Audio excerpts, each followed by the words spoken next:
And UCLA, for the fourth time since 2006, including that 2006 matchup, the Bruins take on the Zags, two of which have been memorable. The 2015 matchup was very forgettable when UCLA lost by 12 and went to the Sweet 16 as an 11 seed under Steve Alford. But yet, time and time again, it seems like UCLA and Gonzaga have had multiple moments, each team winning with everything on the line. And ironically, both teams went to the Final Four in an eventual championship game. The difference is some mainstays keeping on with the Bruins and the Zags from a couple years ago. Max, the big question, can, will, and is it even possible for the Bruins to stop Drew Timme? I don't know if it is. That's, I think that's what a lot of Bruin faithful has been asking themselves this week. Is it possible? But if there is a team to do it, it'll be the defensive mindset at Bruins. This is a squad that has prided themselves on the fundamentals on the defensive side of the ball all season long. And Drew Timme is a terrific player. You think about how he and Jaime Jaquez not only have played against each other for years and years now, especially in the tournament, and this is somewhat of a revenge matchup here, and I think the last stand. So this one matters a little bit more. But on top of that, they have very similar playing styles, and this is something we didn't talk about last time around is that Gonzaga against who did they play a couple of days? TCU. They were not good in the first half. And then down by just 5. The fact that they were shooting the ball really poorly in that half. They were giving it away, and TCU was firing on all cylinders, but they're able to keep pace. Sounds a lot like what UCLA does when they have a bad half. So these are two very similar, very well-matched teams, and I think it's going to be the best matchup of the tournament. Up until maybe the Final Four or the finals, these two squads, it feels like it's been a collision course that has been set up by the tournament committee, and I'm thrilled for it. It'll be certainly a fun couple of hours. I really don't know which way it's going to go.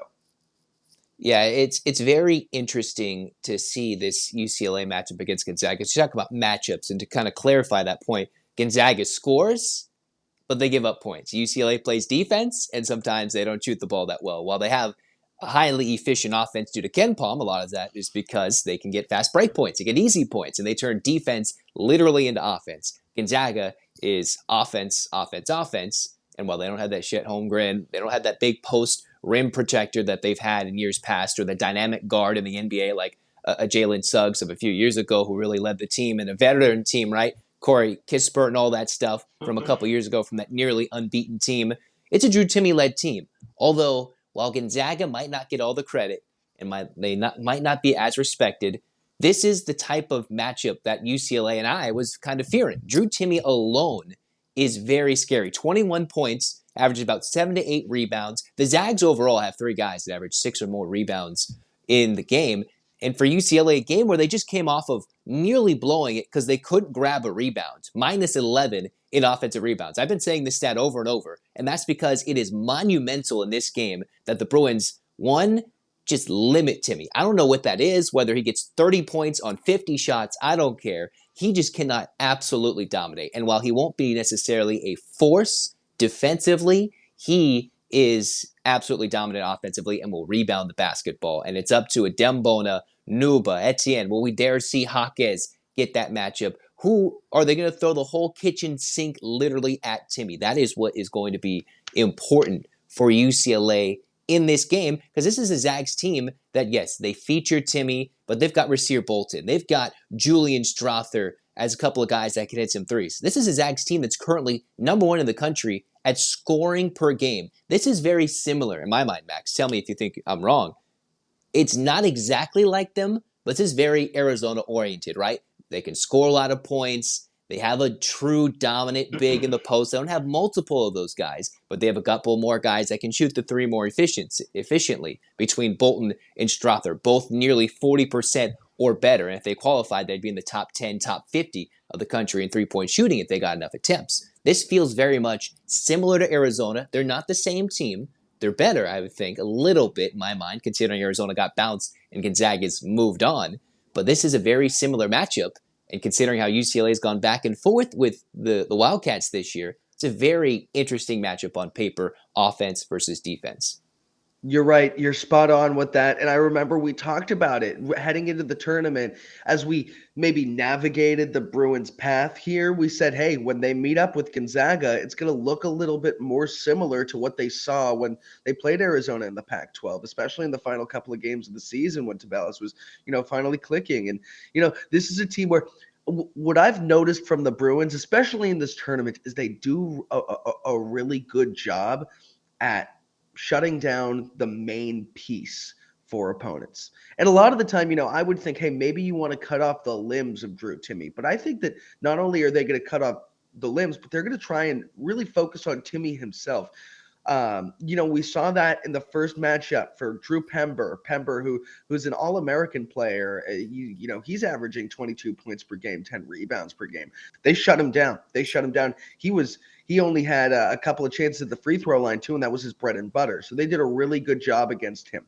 In the second game, Boo Buie he was the head of the snake for Northwestern, and they really kept him quiet. He had about I think he was 5 points in the first half. They really kept him quiet. They kept him at bay. And that's a player who can take over a game, score at will seemingly, and play with the ball on a string, not to mention him on the distribution end. So you saw what they did to the best player on their opponents in the first couple of rounds.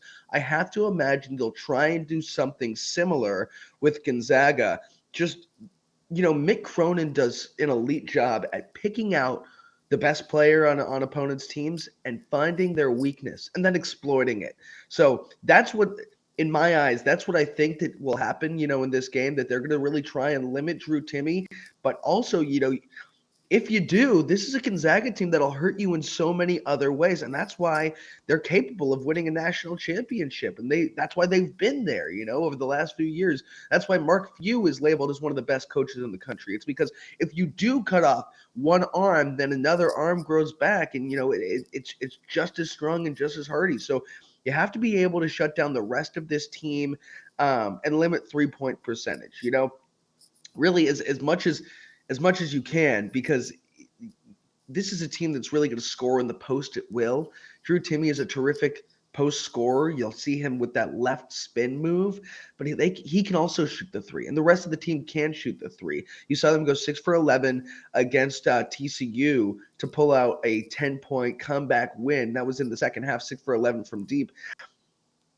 That cannot happen. That's unacceptable against UCLA in a Sweet 16 matchup that if they're not careful, they can surely get bounced. It's an interesting one. It has to be said that, Gonzaga doesn't have the pressure. This is not like years previous where they're in a overrated 1 seed, as some might have said, and maybe correctly so.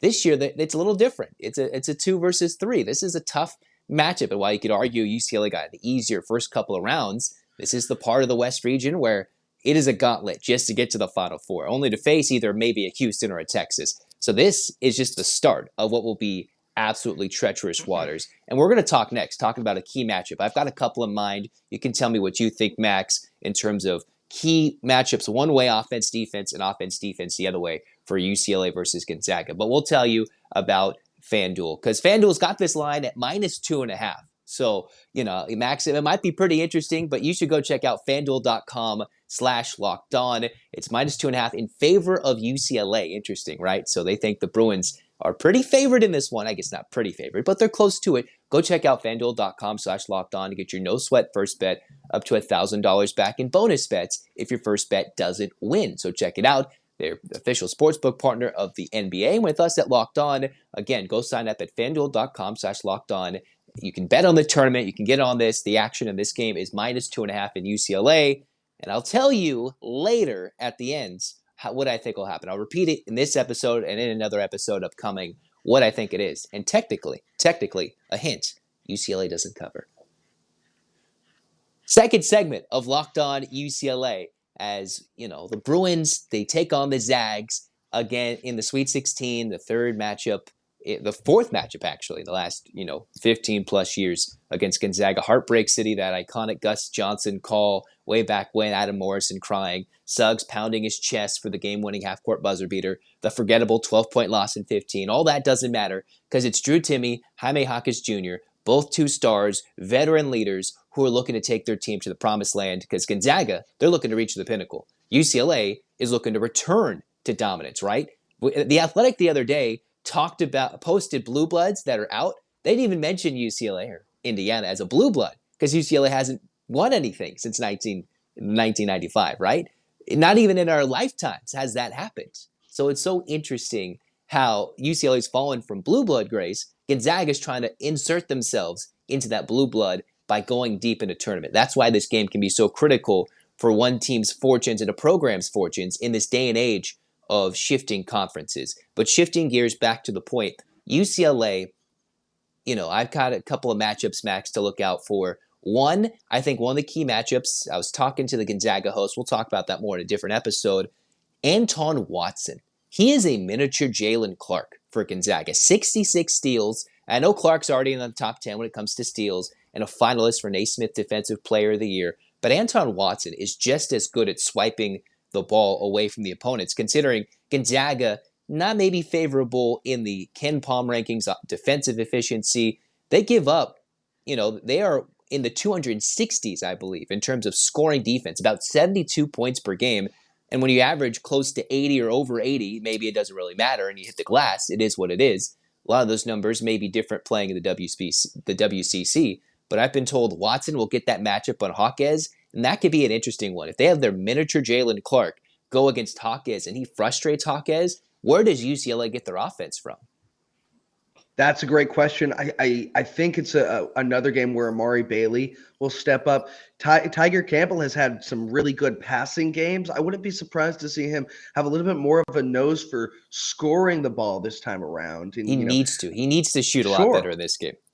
Yeah, he's had single-digit scoring over the first two games of the tournament. And frankly, he hasn't had to shine out on the scoring end. He's passed the ball really, really well. Yeah, he had 12 points against Northwestern, but he didn't make a field goal. So yeah. So I think he's due for a big scoring performance. But again, this is one of those games where I would expect maybe there are four players in double digits. I wouldn't be surprised to see Mac Etienne come in and provide some good minutes off the bench. Either Etienne or New, but one of them has to. Yep. So you have to look at, well, Jaquez is going to be, it's a tough matchup for Jaquez with him and Drew Timme. I think that's the matchup that's going to storyline the broadcast when you watch. That's what folks will be talking about. But there are so many pieces on both of these teams that are so crucial.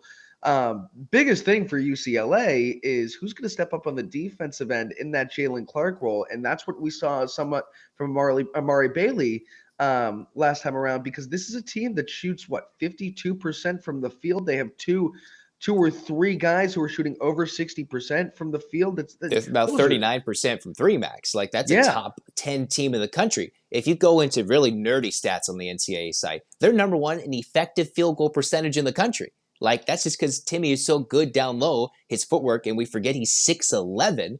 It's Jaquez, but he's taller, so Jaquez can't get overshadowed by the trees above. Timme usually hangs with the trees above, right? And speaking of that defensive matchup, this is another one I wanted to bring up.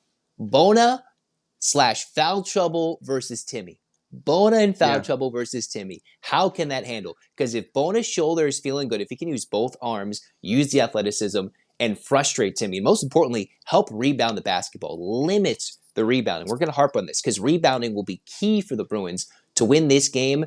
I think Bona versus Timme, if that's the matchup, or whoever the Bruins throw in the spot of Bona if he can't hang for too long because of foul trouble, I think that is a crucial matchup to keeping the Bruins in it or holding on to a lead late if the Gonzaga Bulldogs, I know we call them the Zags, but the Bulldogs come and make a late charge late in the game.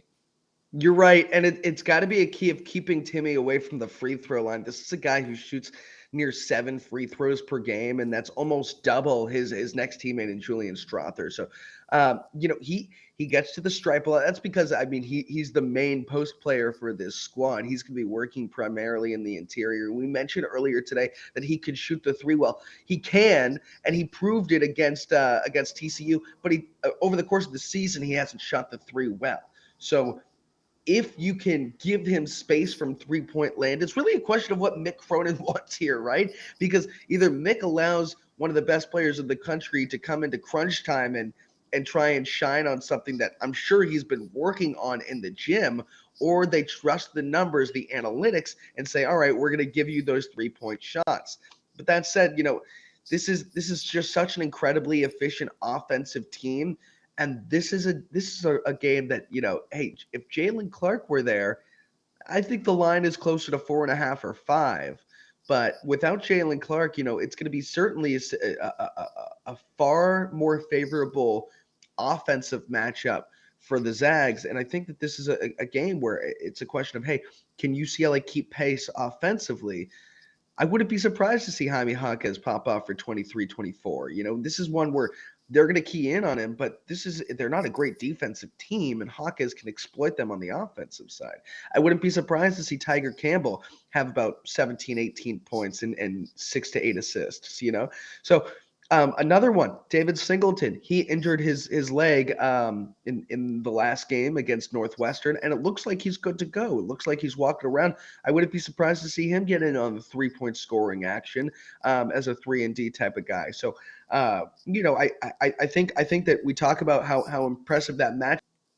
New really good in the paint, but I think absolutely, the Bruins Max. have to keep pace off offensively. Yeah, I kind of got cut off there for a moment there, but yeah, we get the point. The offense, there's a chance for the offense to really blossom between Singleton and Campbell and everything in between. In the meantime, we'll give our final thoughts in a moment as we cruise into the final segment of Locked On UCLA. And as we do cruise into that third segment of Locked On UCLA, Zach Anderson-Yoxsimer, Max Kelton here. Of course, can't forget Max. He's on the air with UCLA teams. Volleyball, softball, he's around in Westwood. Diehard Bruins fan here and a broadcaster as well, Locked On UCLA host, maybe co-host soon. We'll check that out. Final thoughts about this one.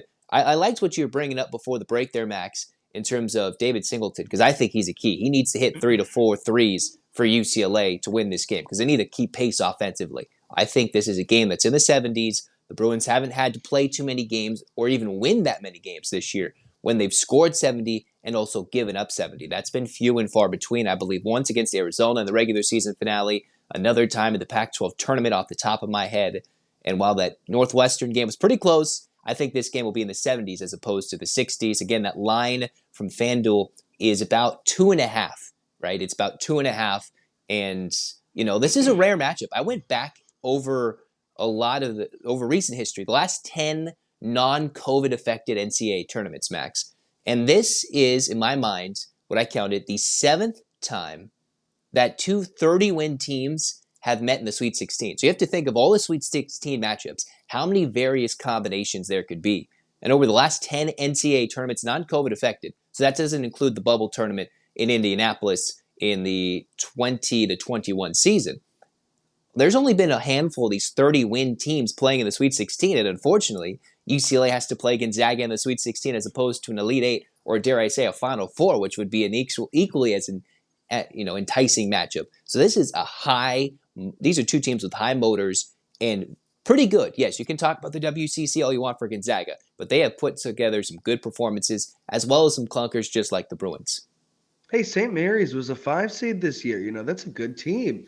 And they were able to move on. They made it past the first round. So it's not like hey, I would say the WCC, by the way, is better than the Mountain West Conference. You see teams in the WCC have better success in the tournament over the last few years, and including Gonzaga, granted, more than the Mountain West. So this is not a conference to scoff at. They do a good job, especially Gonzaga does.